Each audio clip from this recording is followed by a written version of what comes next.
아직 안 들어보신 분들은 저희가 따로 보고를 좀 드리는 걸로 하고요. 네, 곧 2부 발제로 한번 넘어가 보도록 하겠습니다. 저희가 발제는 두 분을 모시고 진행할 예정인데요. 먼저는 스타트업 및 중소기업 CEO의 경영 판단을 지원하는 기업 메더스 파트너스 주식회사의 안도환 이사님께서 5차 산업혁명과 ESG 시대의 4차 산업혁명 데이터 정량화의 시급성에 관련해서 발제를 해주시도록 하겠습니다. 큰 박수 부탁드리겠습니다. 반갑습니다. 오늘 발제를 맡은 경영 컨설턴트 안도환입니다. 사실 여기 계신 분들 모두 ESG에 대한 개념과 중요성에 대해 말씀드리는 것은 이미 식상한 일이 된 것 같습니다. 뉴스와 고객사, 관계기관들에서 최근 매일같이 등장하는 이슈니까요.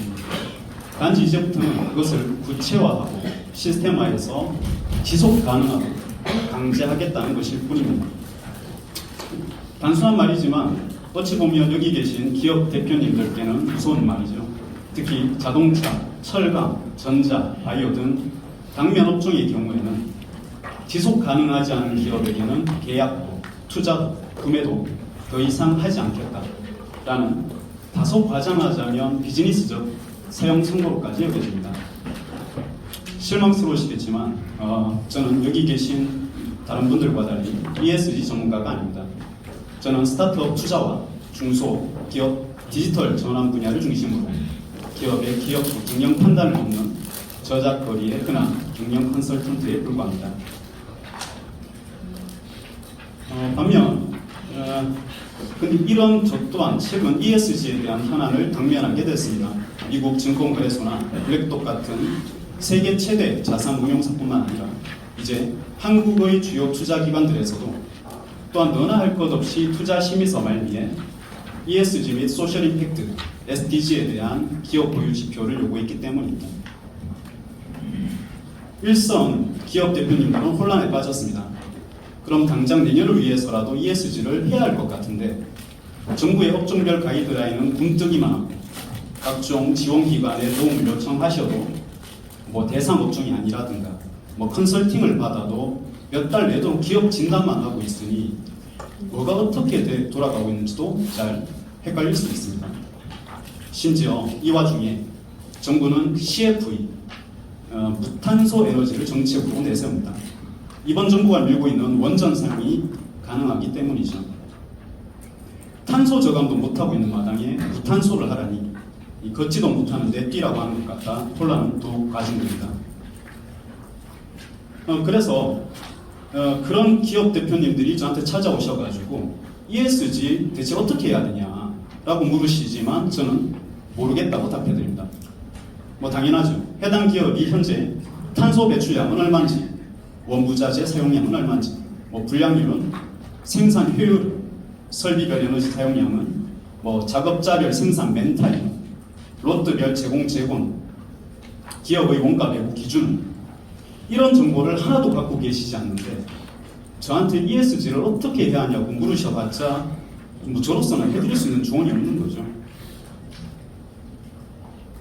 우리 회사의 생산 정보는 어떠하고 설비별 정보는 PLC나 컨트롤러에서 몇 년치의 정보를 보유하고 있으며 MES나 ERP를 통해 수집한 생산 정보를 바탕으로 EIS 보고서를 이만큼 보유하고 있는데 이런 상황에서 우리 회사는 ESG를 어떻게 해야 되겠습니까? 라고 물으셔야 제가 ESG를 어떻게 추진하시라고 말씀을 드릴 수 있지 않겠습니까?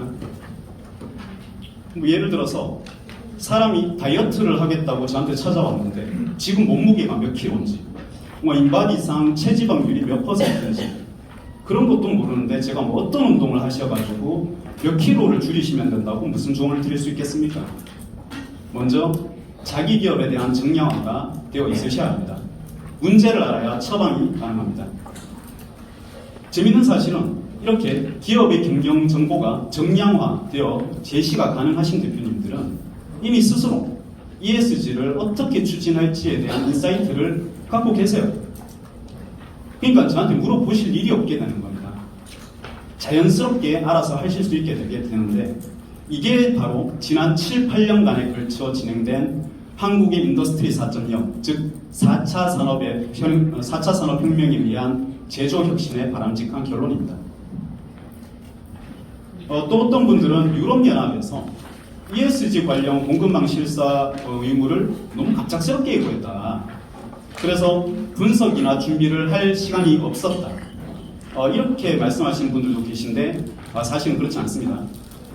ESG 경영의 핵심 지표인 지속 가능성이라는 개념이 처음 등장한 것은 1972년 로마 클럽의 경제학자 및 기업인들이 모여서 경제 성장이 환경오염 그리고 자원 고갈 등에 미치는 영향을 분석한 성장의 한계라는 보고서였습니다. 당시부터 기업인들의 필수 경영 전략으로서 ESG에 대한 중요성은 대두되었지만 그걸 구체적으로 실현할 방법론이 없었던 거죠. 그때 당시에는. 각 기업들이 ESG를 단계적으로 전략적으로 추진해 나가기 위해서는 플랜트를 먼저 전산화해서 기업의 각종 제반 정보를 정량화할 필요가 있는데 3차 산업혁명이 막 시작되었던 1970년대 당시에는 전자기기나 컴퓨터에 의한 초보적인 자동화가 겨우 시작된 시점이었어요. 결국 관련된 과학기술이 성숙하기까지 오랜 시간을 기다려서 2011년에 비로소 독일과 미국을 위시한 선진국들이 4차 산업혁명을 개시할 수 있었고 해당 성과들을 바탕으로 10여 년이 지난 지금 2021년 이제 비로소 인더스트리 4.0이 지속 가능성이라는 사회적 가치를 더해 제5차 산업혁명과 ESG 경영 공급망 실사 및 공시제도를 연이어 발표할 수 있게 된 겁니다.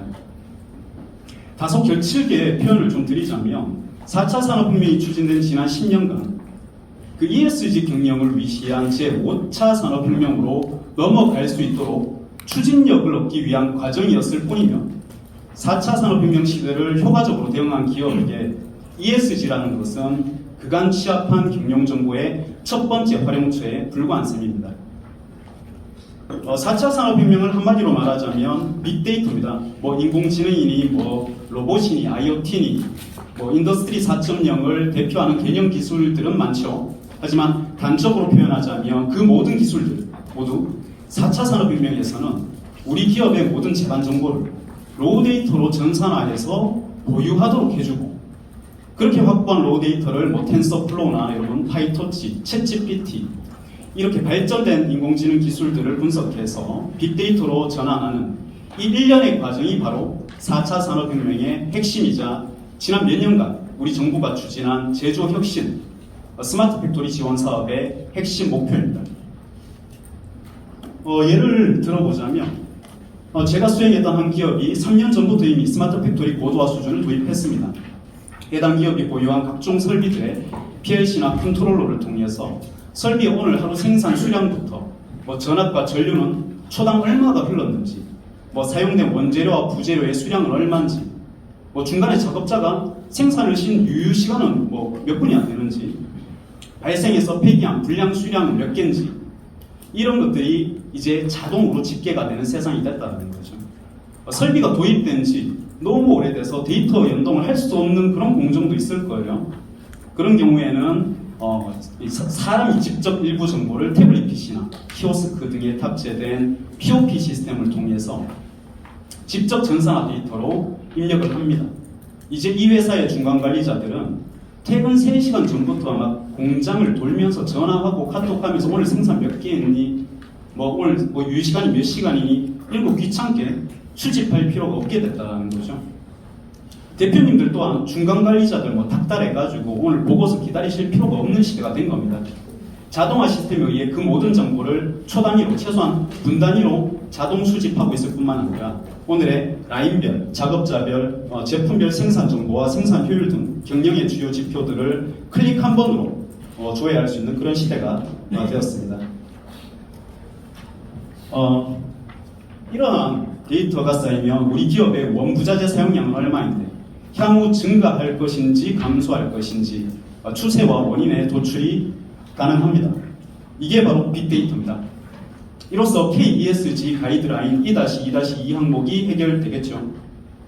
우리 기업의 설비별 전력 사용량은 얼마인데 이는 부품의 노화가 원인인지 작업자가 문제인지 분석해서 여러분 향후에 또 추세가 나오겠죠.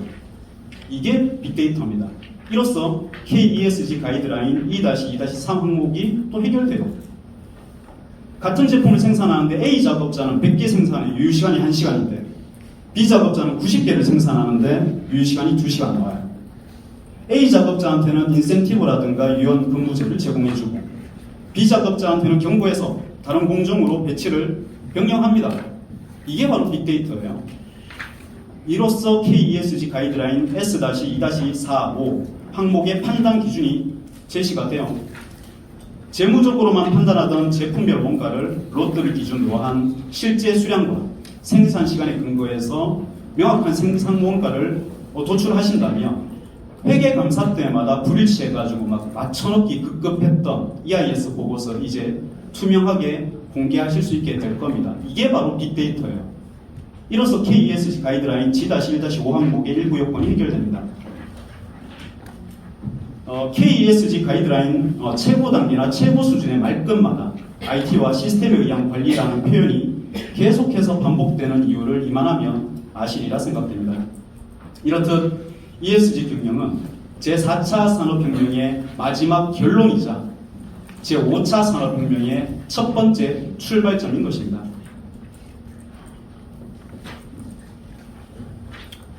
반면 ESG를 추진하기 어려워서 상장이나 투자, M&A 등 기업 익시트 전략, 출구 전략이 필요 없는, 즉 비즈니스를 내가 접고 저작거리에서 그냥 장사를 하겠다, 이렇게 말씀하시더라도 ESG 경영은 이제 피할 수 있는 길이 없어요.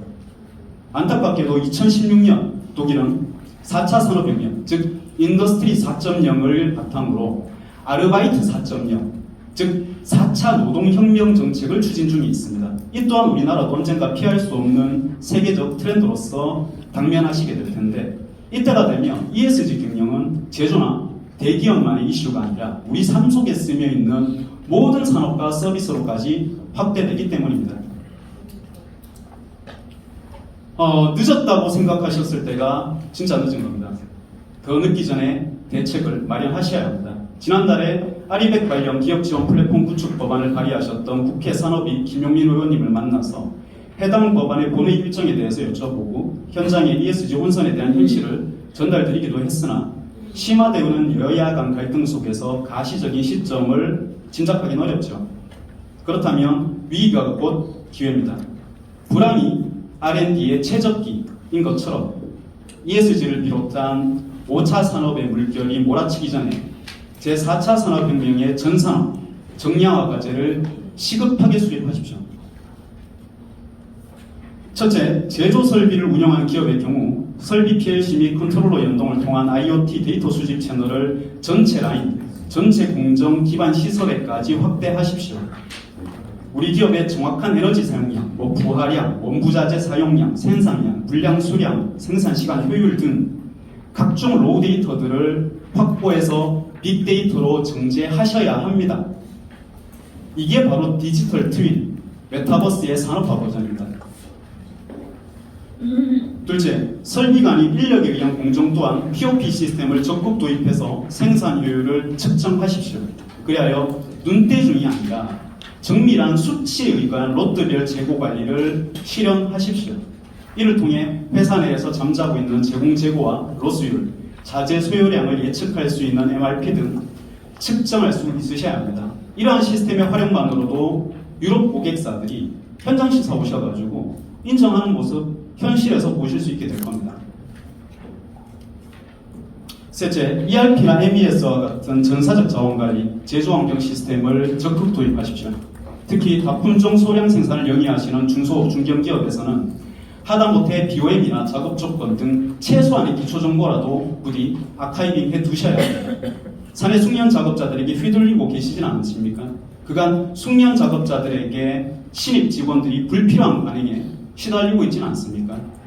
주관적인 노하우로 점철된 그런 기술적 장벽에 신입 직원의 채용도 어려우시리라고 생각합니다. 시스템에 의한 경영 이제 도입하셔야 합니다. 넷째, 인공지능이나 빅데이터 분석 기술이 우리 회사에 적용 가능한지 적극적으로 실증하십시오. 이제는 불량률을 최소화하는 기술을 넘어서 불량 자체를 사전에 예측해서 예방하는 시대로 접어들고 있습니다. 이를 통해 절약할 수 있는 자재 로스율과 제공품 폐기율만으로도 많은 탄소 절감을 이룰 수 있어요. 이번 정부의 중소기업 지원금과 R&D 보조금이 지속적으로 삭감되고 있어 이제 한동안은 여러분 기회가 얼마 남지 않았습니다. 서두르셔야 합니다.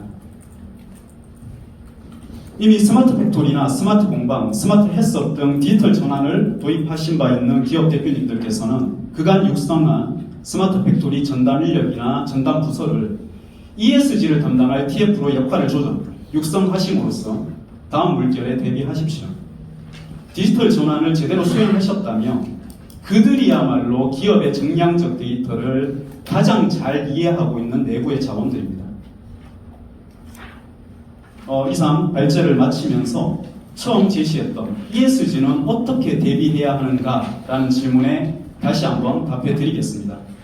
나와 내 회사의 모든 정보를 객관적으로 정량화한 전산 데이터를 확보하는 것, ESG에 대한 준비는 여기서부터 시작합니다. 감사합니다.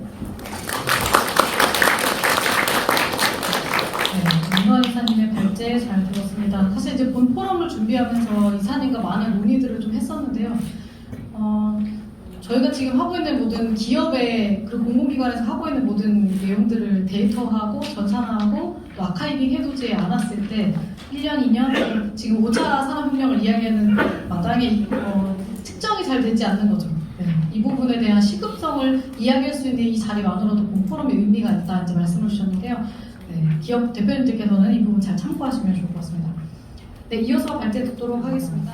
저희 이제 그룹별로 네트워킹 하기 전에 전체 이제 저희 연사님들을 다 모시고 이제 자리에 앉아 있는데요. 그럼 혹시 한두 분 정도 질문하시고 싶으신 게 있으시면 저희가 질문 받고 그룹으로 나눠주도록 하겠습니다.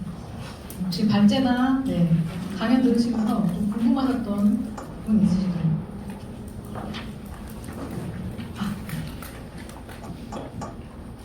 마이크를 전달하시면 됩니다. 어느 연사님께 질문하고 싶으실까요? 네, 안녕하십니까. 양이라고 합니다. 저희 안도환 이사님께 한 가지 여쭤볼 게 있는데요. 현재 그 기업의 대기업에서도 ESG 경영 관련해가지고 지속 관영 발전 보고서 같은 경우를 외주로 맡기지 않습니까? 이제 뭐 한국 생산성본부라든지 그러면 이제 중소기업 같은 경우에는 더 이렇게 어떤 팀을 꾸린다는 게 힘들 것 같은데 그러면 이걸 중소기업 자체 ESG 역량 강화로 중심으로 가야 되는지 아니면 뭐 외주로 가야 되는지 어떤 방향으로 현재 가고 있는지 아니면 중소기업 같은 경우 어떻게 해야 되는지 이런 거 한번 여쭤보고 싶습니다.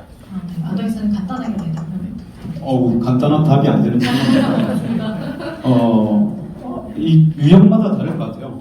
이게 마이크 대기가 좀 있는데 그 유형마다 좀 다를 것 같은데, 그러니까 대기업과 직접 거래하시고 그 하도급을 운영하시는 분들은 지금 당장 내년부터 지금 공급망 실사의 대상이 되시잖아요.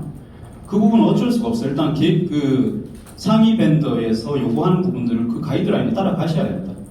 뭐 거기에 대해서 뭐 상위 벤더가 이 기업을 통해서 컨설팅 진단을 받으시오, 아니면 뭐 상공회의소를 통해서 진행을 하시오, 아니면 뭐 표준협회 뭐 이런 기관들을 집어준다라면 거기에서 따라갈 수밖에 없고요. 근데 그럼에도 뭐 그렇지 않고서 뭐 제가 아까 말씀드린 것처럼 일부 중소기업분들은 우리가 예전에 작은 기업들은 스마트 공방, 중소기업들은 스마트 팩토리 이런 지원 사업들을 통해서 스마트 디지털 전환 전담 부서라든가 최소한 전담 인력 한두 명 있으셨을 거예요.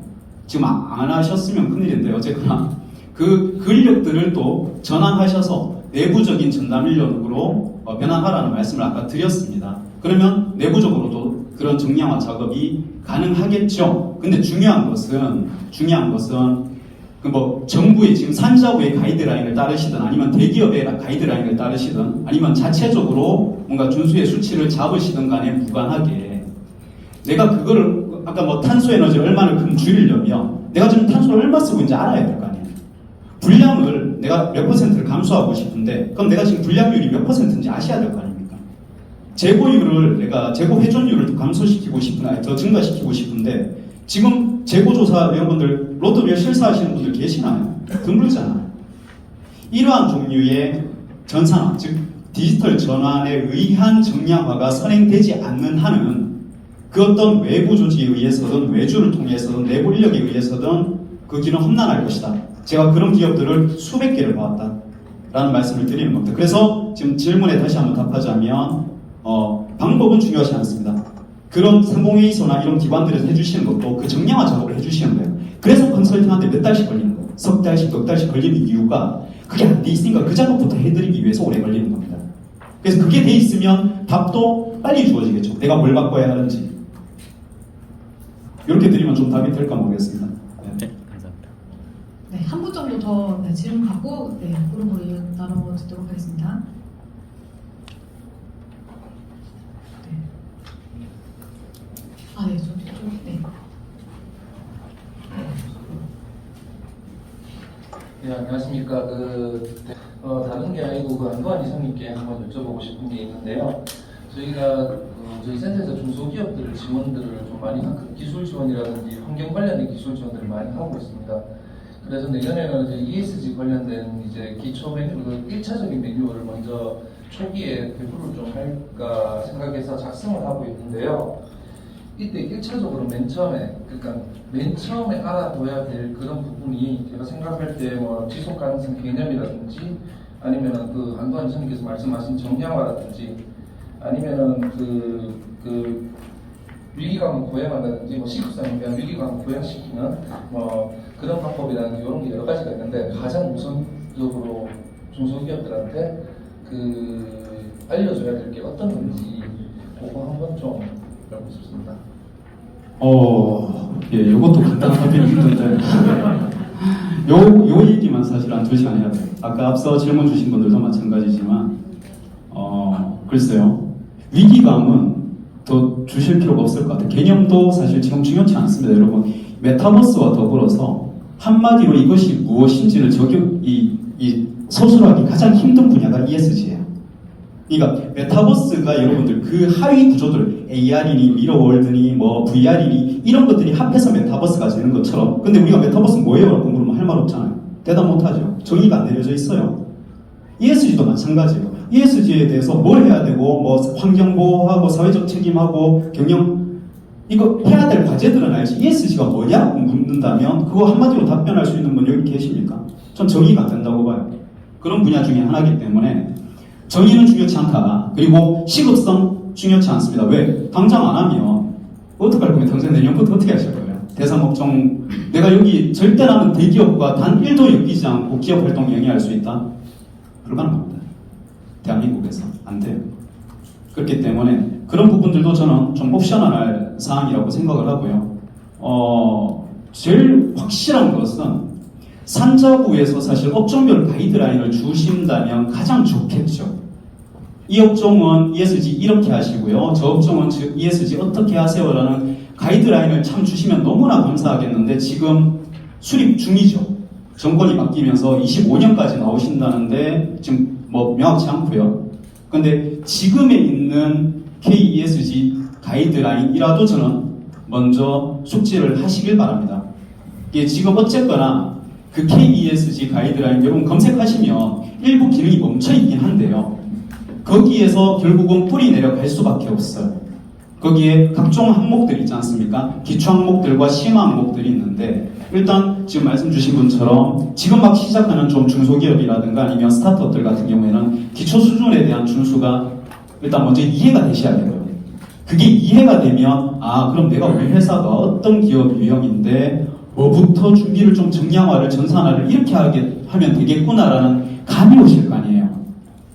지켜야 될 게 뭔지가 나와야 내가 어떤 부분에 대해서 새로운 솔루션을 도입할지 새로운 서비스를 도입할지 내부적으로 어떤 변화를 할지 그 답이 나오기 때문에 일단 지금 결론적으로 다시 한번 답변을 드리자면 부족하지만 지금 업종별 가이드라인은 없지만 현재 나와 있는 표준 가이드라인이라도 일단 기초 수준에 한정해서 일단 자신의 기업이 어디까지 거기에 좀 대응할 수 있는지 짐작해 보시는 게 가장 바람직할 거라고 생각합니다.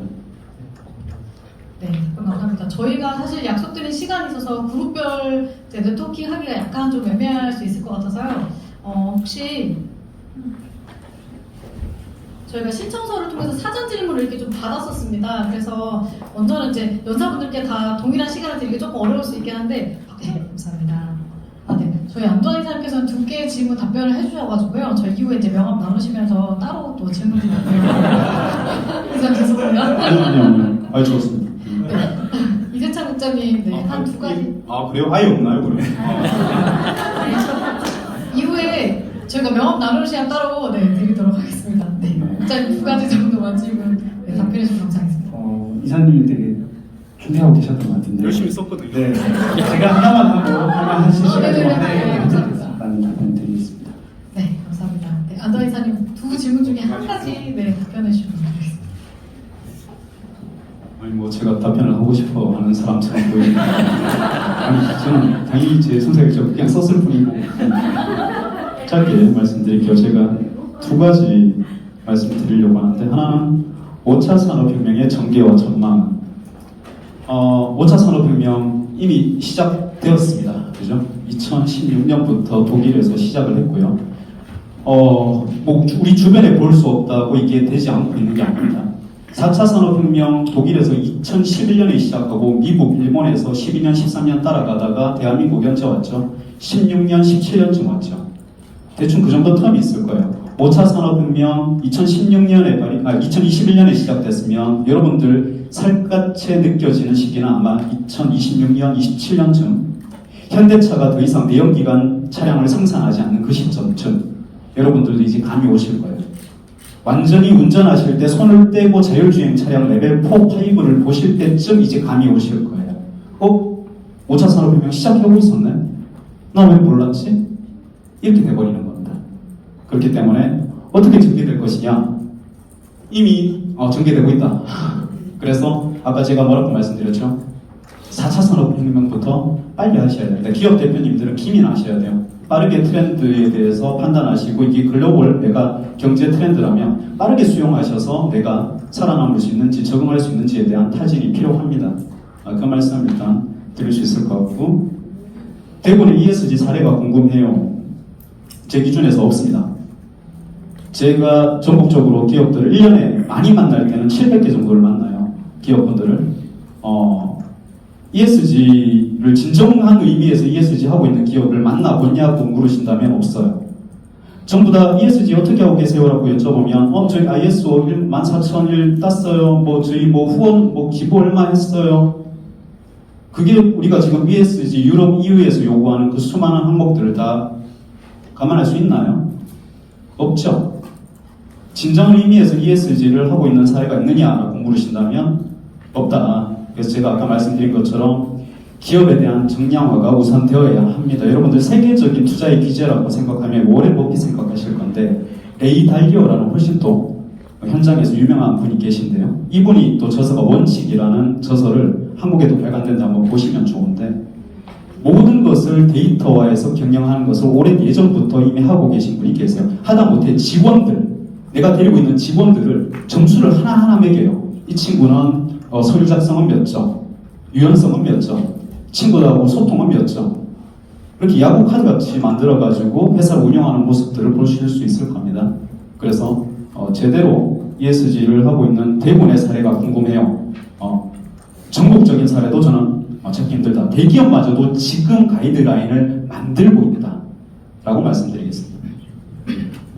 네, 답변 감사합니다. 저 시간 좀 많이 길게 드리지 못하는 점 양해 부탁드리고요. 끝나고 이후에 이제 여사분들 가실 때 명함 교환하시는 시간 가지시면 좋을 것 같습니다. 네, 여사분들 감사드리고 자리로 돌아가 주시면 감사하겠습니다.